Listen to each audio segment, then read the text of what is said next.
focused primarily in Vermont. I spend most of my time in early stage development responsibilities, and I've worked on 4 of the 5 permitted projects in Vermont. Those are Searsburg, Deerfield Wind, Kingdom Community Wind, GeorgiaMountainWind. I also worked on a 33 megawatt project over in Coas, New Hampshire. My responsibilities are focused on coordination and project management. I am going to be making some comments with respect to sound. I do want to point out I'm not a sound expert. We rely on scientists and engineers and other experts in their fields for the information. With respect to sound, there are several peer-reviewed studies commissioned by regulatory agencies addressing wind turbine sound and health, such as the recently released Massachusetts Department of Environmental Protection and the Canadian one for occupational medical expert. And I'm happy to share those with the committee if they need those resources. Can I have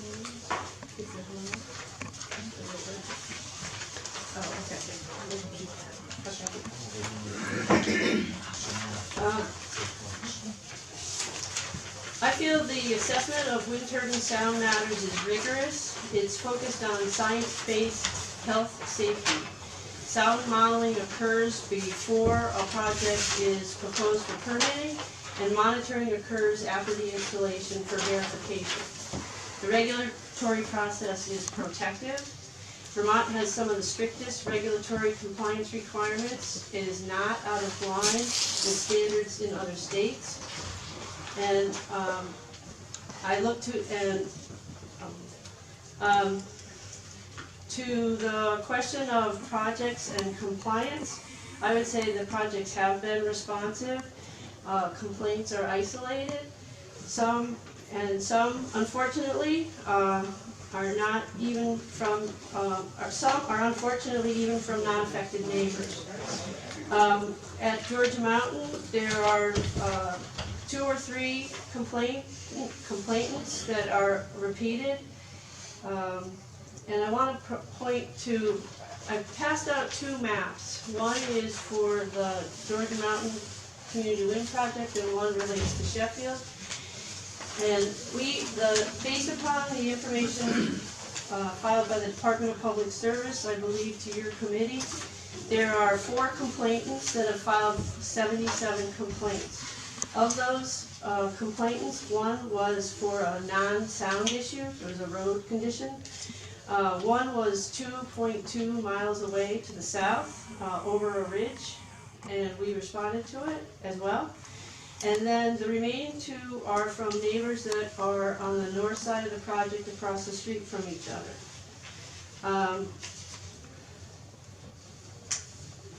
It's also been determined, we have identified a case where there was a complaint filed and at the time the turbines were not operating.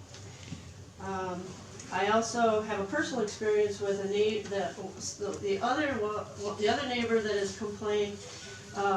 They are primarily seasonal neighbors and they rent out their house in the winter, and during the installation, construction, and early operation of the project, it was rented to a woman and her boyfriend that I know, and I asked her, are you hearing this? Is this bothering you? And she said she wasn't aware of the project. So I think there are situations where if someone is unhappy with a project before it's even proposed, they may be annoyed by it. The project has a protocol in place, which is the other document that I passed around. This is the complaint resolution protocol that is part of the part of the Georgia Mountain Community Wind sound compliance conditions to the CPG.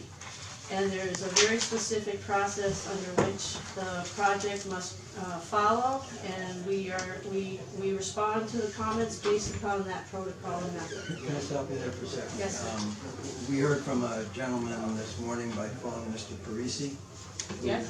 lives up there, And he's not aware of having a phone number. Was there, did Georgia, whatever you call it, did they make a concerted effort to? We provided a phone number to the community, to the town offices. Did we send a letter to every neighbor? I'm not sure. I don't specifically remember doing that. We did send out communication that we had started to operate, so that's why I'm not sure if we had that phone number in there. We've had the phone number actually in place through the entire process. So when we started construction, that same phone number is in place. And it's the same number that is still being used. So I wanted to point out on the Georgia Mountain map, the location of the number of homes that are surrounding the area versus the number of complaints that have come in from locations. And you'll see there's 2 of them on the northern side of the project. I thought I would speak a little bit more to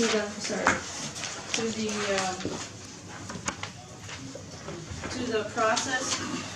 So the process that the project goes through, or a project that I've worked on goes through, is prior to submitting an application to the Public Service Board, the project will bring in a sound consultant, and they will collect baseline data, north, south, east, and west of the project, for all seasons, for periods of time throughout all seasons. So we have leaf on and leaf off, and so we have a full set of baseline data. After the project is installed, the project comes back and does operational monitoring in the same 4 seasons at the same locations, to be able to confirm what the modeling had proposed or indicated before permitting, and follow it up to confirm and verify it after the fact.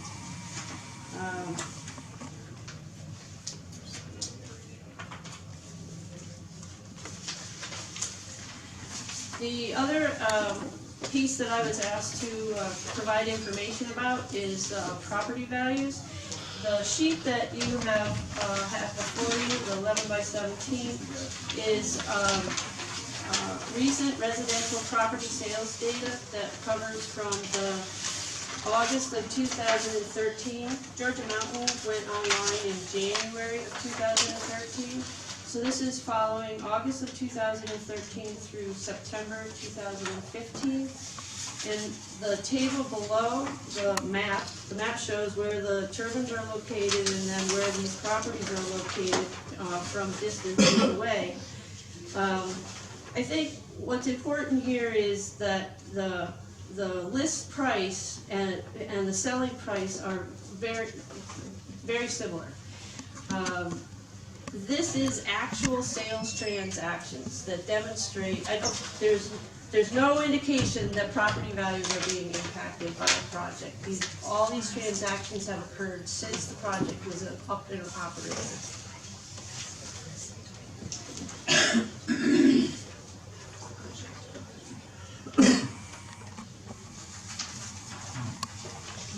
Yeah, can I go back to the telephone number? I'm looking at, a lot of people do things on the website. I'm looking at a website here to contact us. Is this a complaint number on your website? The what? Complaint number on your website. I believe it's on the homepage. Sorry.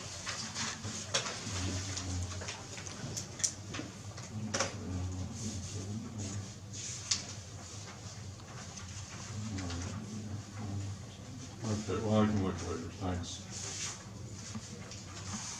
I believe it's on the homepage. Thank you. So,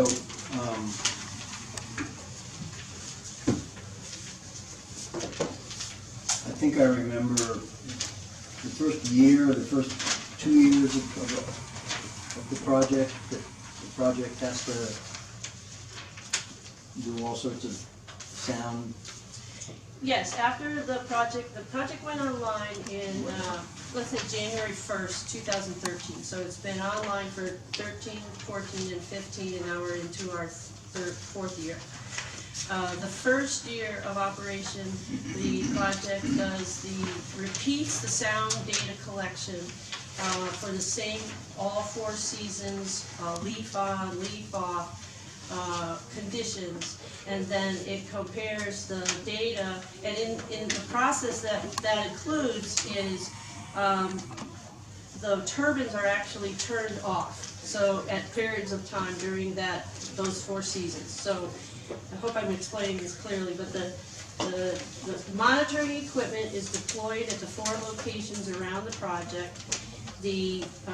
When the turbines are set to, when they're operating at full output, so that their maximum sound output, the turbines are shut off for half an hour.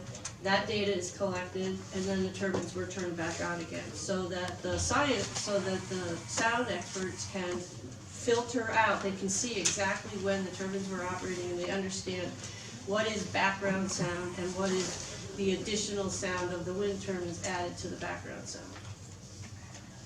And that information was provided to the Public Service Board as one of the conditions of the CPG is that work is done and then provided to the Public Service Board.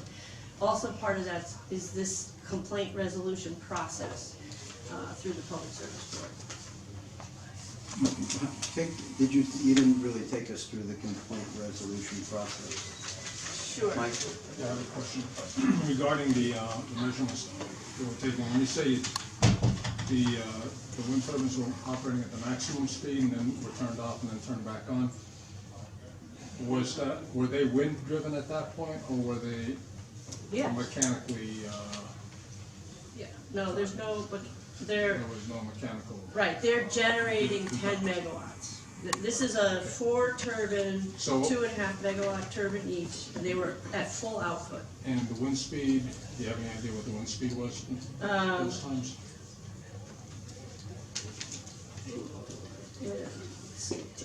It's around, I think it's around 12 meters per second times 3 is 30. I don't have that answer. Okay. I can get it for you, but what I think the point is that, first of all, the turbines, so wind speed will pick up, and the turbine generators will pick up, and they'll reach their rated output, and then they'll stay there. So the key is that we're turning them off when they're generating 2.5 megawatts, right? Because that's when the blades are rotating at their full revolutions per minute, and the generation is the strongest. And so the turbine operation, if you can think of the power curve, is going to be level, all right? The wind is going to keep doing this. I mean, if it's going to be little, or it could be big, or it could be low, but it's still going to be putting out 2.5 megawatts, and that's in that period when the turbines are operating at their strongest output is when they're shut off.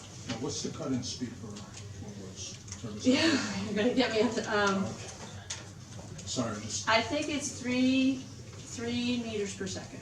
3 meters per second. 3 or 5. Right. I can get you that information. For that particular, different turbines have different cut-in speeds. So these happen to be Goldwind turbines, and the Kingdom Community turbines are Vestas turbines, and the Sheffield turbines are Gamesa turbines. So I'm just not sure what the particular model is. That's right. I read here about the CPG exterior noise limit. Do you know what the noise limit is? The Public Service Board standard, the condition is that it be 45 dB exterior. So that is based on what I believe to be a rather old standard. Is there any movement towards more modern standards, or It's actually, I think, in large part driven by the World Health Organization standards. And there are even more recent studies. Canada did a study, Canadian Health Department, Massachusetts did one, 2012. We actually just did another one in February of 2016. So there's frequent studies about the potential, or assessing the potential, or whether there is health impact based upon the operation of wind turbines. Well, if you, I don't know if the World Health Organization was that tailored to wind turbine noise or just noise in All general? noise, all sounds. So, I believe there's a number that people find as a threshold of greatly increased annoyance from wind turbine sounds. I've not heard that. Okay, well, there's literature available, so I'm concerned that these projects are using very outdated and somewhat irrelevant standards when it comes to more recent research on wind turbine noise. So that's something I'm concerned about this. Well, to that point, your project was issued a CPG Yes. with conditions for how long? The conditions are 45 dB exterior for the life of the project. How long is the life of the project? 25 years is the design life.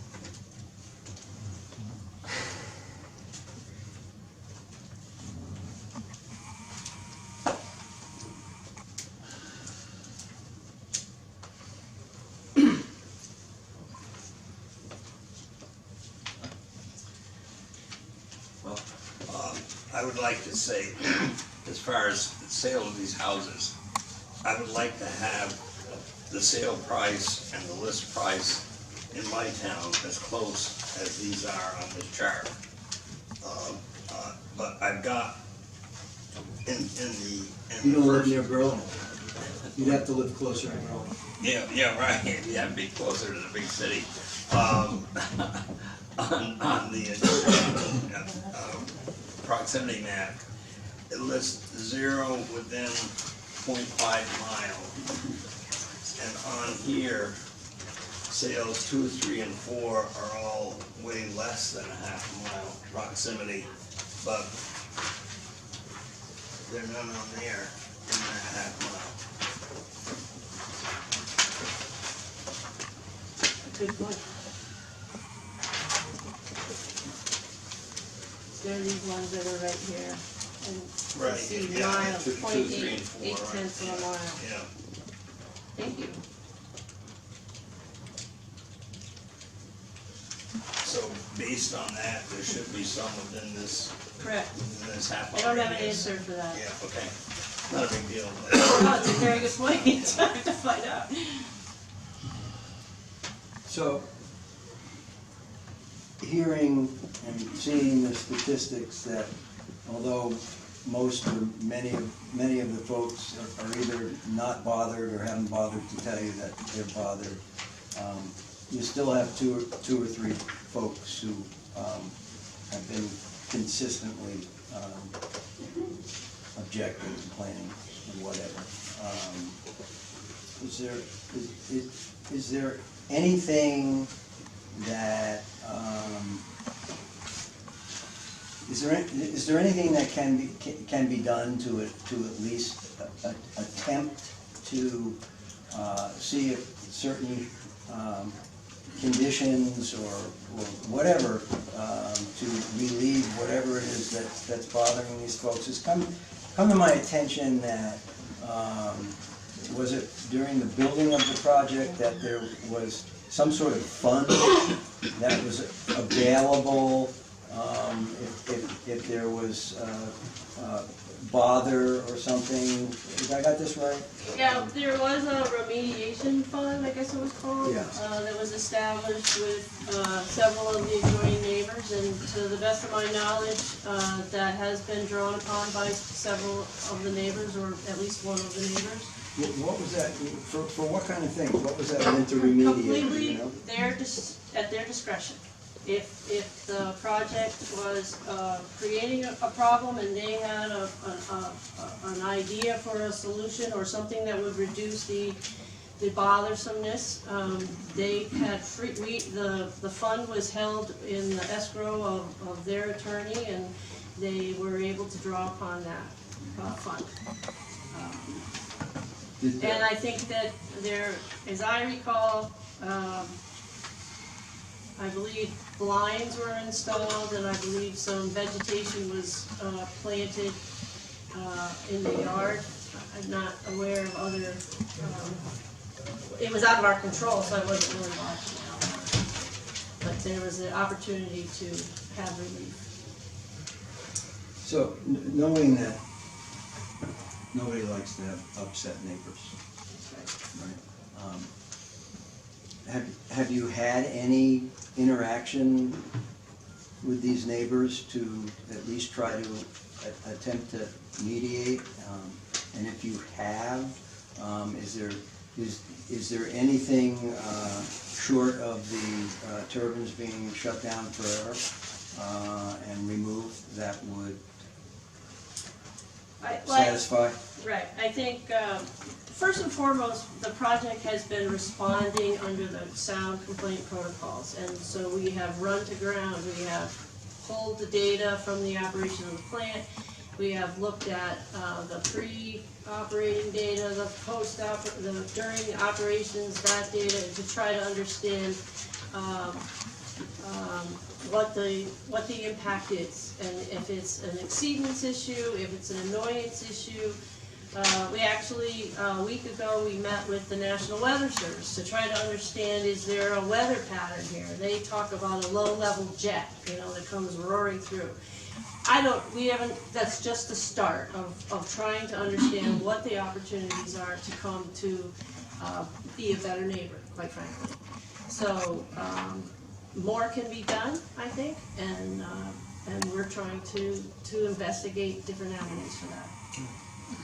What if you decided, and obviously you can't be forced to do this, but what would it mean for the company if they were to operate at 35 dB? How would that affect production? Do you have any? That would significantly, I believe that would significantly impact the production. Even if it was, say, just 35 at night, because I think people are more We'd have to look at it. I prone just to don't know. that. I mean, I think some of the standards I see from other states, there's a differential of what nighttime operation and daytime operation, because we're all used to having a lot more surrounding sounds or noise during the daytime versus the evening. So I would think to be a good neighbor, at least that analysis, what have you done for nighttime? Because, as I said, How do we factor in other nighttime noises, like the sounds, like a train going through, Well, a train going by, and I mean, train, I airplanes. believe, I think, however you measure it, I think the nature of, I understand the wind turbine noise or sound, depending on your point of view, is the pulsating nature of it and the duration, the persistence of it, whereas we all know a train goes by in a few minutes, a train goes by a mile away, and it's pretty loud. I pull out my iPhone with the dB meter and I see some pretty, but I know it's gonna go away. right. And I can even have my window open during the night. But apparently the wind turbine sound noise, it's the repetitive nature and not knowing when it's ever gonna end is what causes this increased level of annoyance, according to some of the studies that I recently read. So again, what would it mean? And that's Champlain Valley, usually during the day, the wind's blowing a lot more than at night, at least I'm not a meteorologist, but just my experience. And it would seem like the demand at night, if I look at the Velco load curves at night, things are really going down. So what would that mean as far as the profitability if 35 was looked at night? As far as an option of being a good neighbor? Curious. And you know, it's just a suggestion. Yeah. It's obviously not part of the CPG. Any other questions? Yeah, another question. I'm curious about your process when there is a complaint made and a phone number. A phone is, what happens? What is? The phone is actually it's called, it's a Google Voice number. So it's a Google Voice, a Google telephone number. And so that number, when you call it, there is a message that says, you know, you've reached the Georgia Mountain Community Information Line.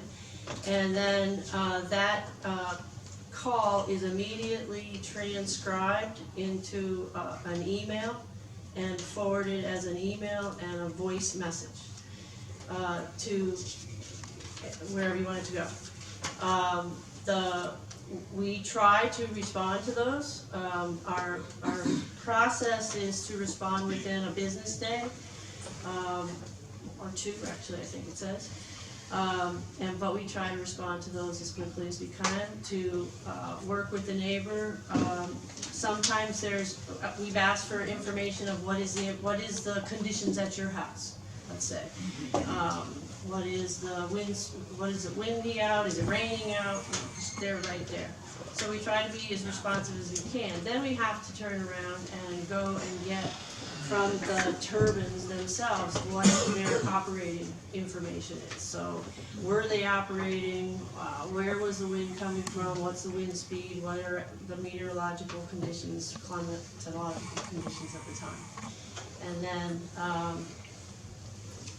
try to get back to whether we, based on the pre-operating and the operating conditions, whether the project is in compliance or not. And we have regularly, well, not regularly, I'll say, based upon receiving a complaint, we usually go back to the sound acoustic expert and ask them to run the model and determine whether the project was in compliance or not.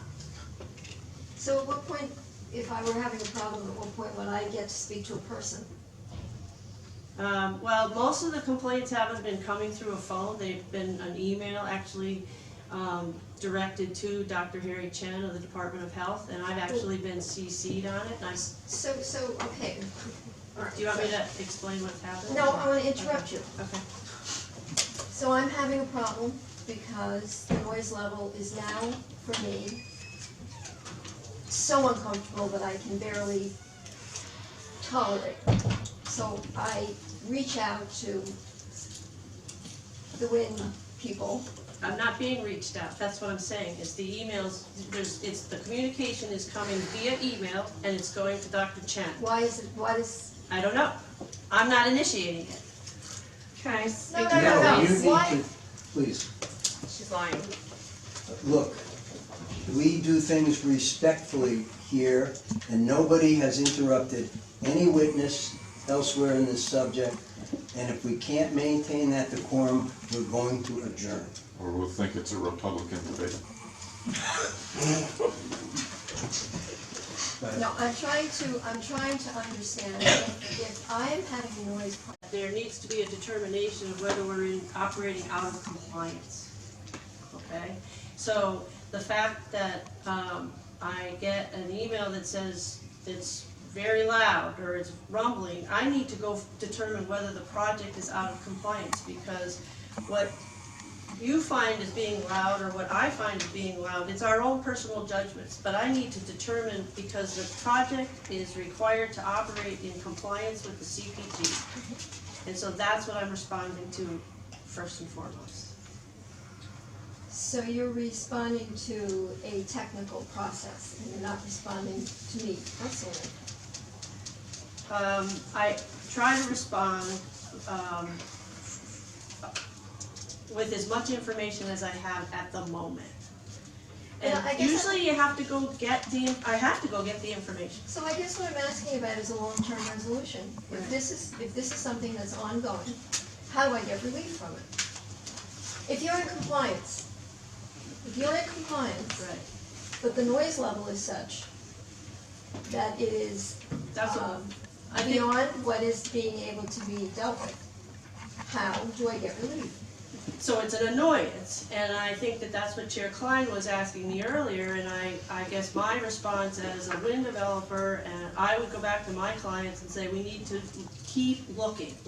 As I said, the first phase, one of the first things we're doing is to try to understand, is there a different wind situation here? That's why we went to the National Weather Service. Is there another process that we can help to relieve the complaints of the unhappy neighbors? There's absolutely fair questions, and I just don't have the answer as I sit here today. So it would seem to be, 45 dBA worldwide has, at this point, has been deemed to be too high.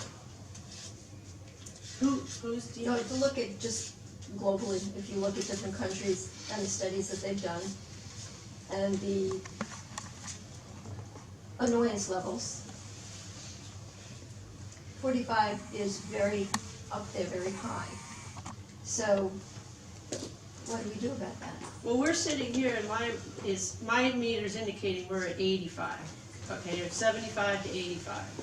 So I'm not sure that I know what studies you're referring to that are saying that 45 is too high. The studies that I've seen don't indicate that. Good, Mark. The question, if there's a complaint, is there, how do you know exactly, in a measurement-wise, what the actual number is at a person's property line or anything? Is there any way to know that, that's recorded, or it's just you run a model and Right. find out what you think it might be according to the model? And based upon the pre-construction and operational construction data collected.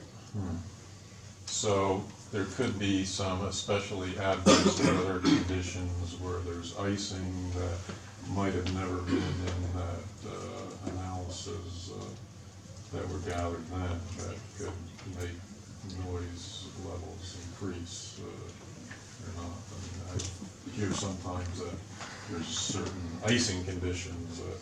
Right, well, that was the reason for doing the surveys 4 seasons, so that you would. There was projects- icing conditions Right. at those times. So when the surveys are done, there's like northeast, south, and west simultaneously, so you know what, There's wherever. monitors set up northeast, south, and I west. see, okay. So there's monitors on the north side. We actually moved the monitor, the pre-construction monitor was at a neighbor on the north side, and we actually moved it with their acceptance to the neighbor that had expressed concerns and complaints before the project was built, so that we would have the actual operational data that And first that's how the year. modeling is done Well, and then, then- based on and- those numbers. Right, and then the operational data comes, you have it done while the turbines are operating, so that, and then we turn the turbines off, so we have actual data for when the winds are strong and we shut down the turbines, and now you have just the sounds of the. The background Right. noise, it's the differential Right. that's as important. So, Right, and we've documented when, before the project went in, we documented, or the data shows or reflects that there are periods when the sound levels in the area are 50 to 55 dB. and what's done then? What is done then as far as the turbine's operations? No, this data was collected before the project was even there. Right, but if you, Right, but so the oh, impact. okay, the ambient was. Exactly, right, thank you, okay, thank sorry, you. okay, I was- I'm sorry, I didn't. So explain. is there conditions now based on when that the turbines are curtailed or shut down because you know they're gonna cause too much, too high of a sound level above 45, or these turbines They're can not- operate at right. any known weather conditions? They're not, based upon the CPG, they're not allowed to operate above 45 dB. Right, and how would you So know it's- that it might go above 45?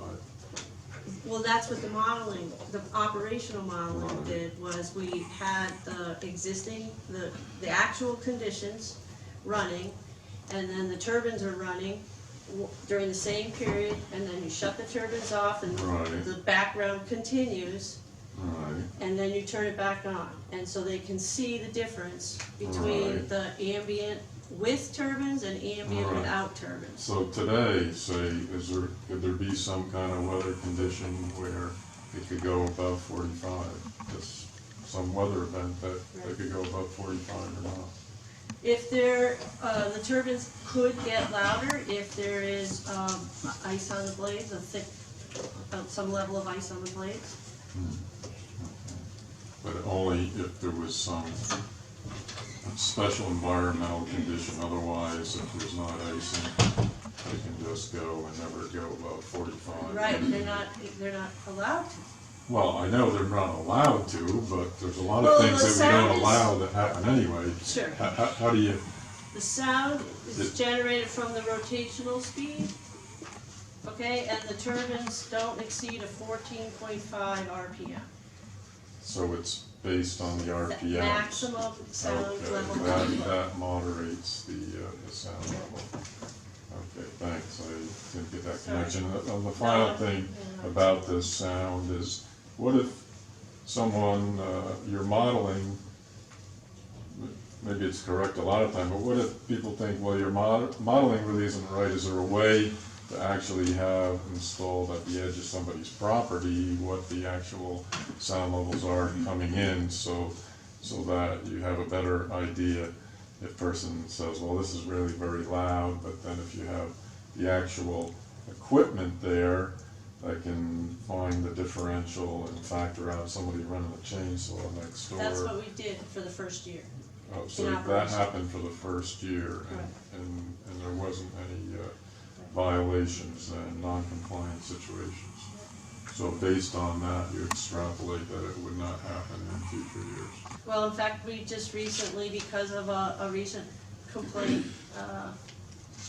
in 2015, the Public Service Department actually asked us to do it exactly that way, is to go back and look at the climatological conditions of that particular event and look at the data under which the operating monitoring was done, the first year of operation, and try to identify a comparable period, which we did, and demonstrate what the results were under those conditions.